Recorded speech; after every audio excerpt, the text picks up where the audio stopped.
Labor. This labor now can perform a miracle. And here's the two parts to the labor. One, do what you can. Number two, do the best you can. Can't give you better advice than that. Number one, do what you can. You just got to go home and make a list after today. And here's the question to ask as you make this personal list. What am I not doing that would be easy to do? That could greatly change my health, my wealth? What am I not doing I'm neglecting that would be easy to do? Just go home and answer that question personally. You don't have to put the answers on a public bulletin board. This is just all personal stuff. From the walk around the block to the apple to what to do with your money, which we're going to cover today.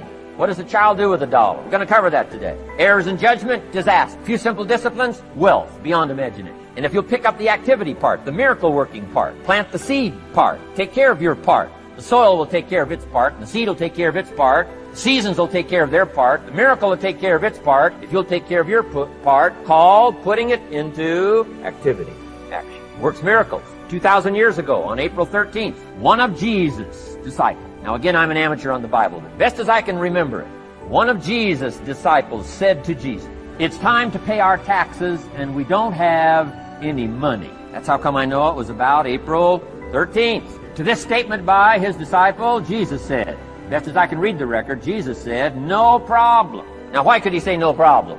Well, word has it, he was a miracle worker. Word has it, if you're a good student of history, word has it, he was a miracle worker. If you handed a problem to a miracle worker, what would he be inclined to say? No problem. You got to hang out with folks like that. I belong to a small group like that. We do business around the world. You hand these guys a problem, they say no problem. What? How many books would they read to solve it?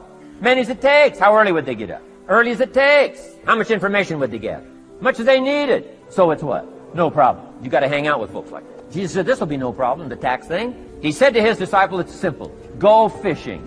Wow. Now that was easy for this particular disciple. His name was Peter, and Peter was a fisherman. How clever! How clever!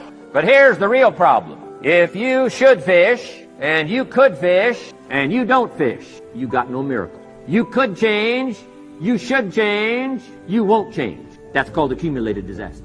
In 6 years, you'll be explaining instead of celebrating. Having some ragged list like I had, reasons for not doing well, pennies in my pocket. Could, should, don't, disaster. And if you'll just start the process of change, could, should, and will, you can start this whole process. And if you will, then put it into action. The miracle belongs to you. Jesus said to his disciple, it'll be simple. Go fishing, and the first fish you catch, look in his mouth. Peter said, okay. He was used to strange things happening in this relationship. Peter goes fishing, catches the first fish, looks in his mouth. Guess what's in the fish's mouth? Coin. Peter says, wow, coins.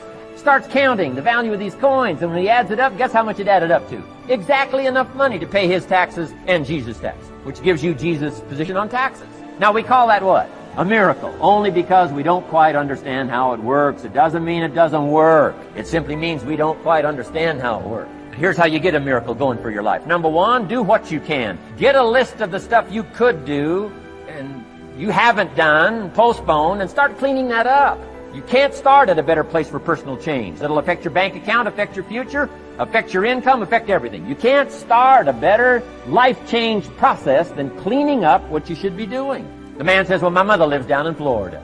Should have written her 6 months ago. I just can't seem to get that letter written. I'm asking you to get that letter written, clean that up, and don't walk like other people walk. Don't postpone like other people postpone. You say, well, is it as simple as writing a letter? And the answer is yes. Where else would you start for life change, personal change? You don't need a pink package to fall out of the sky.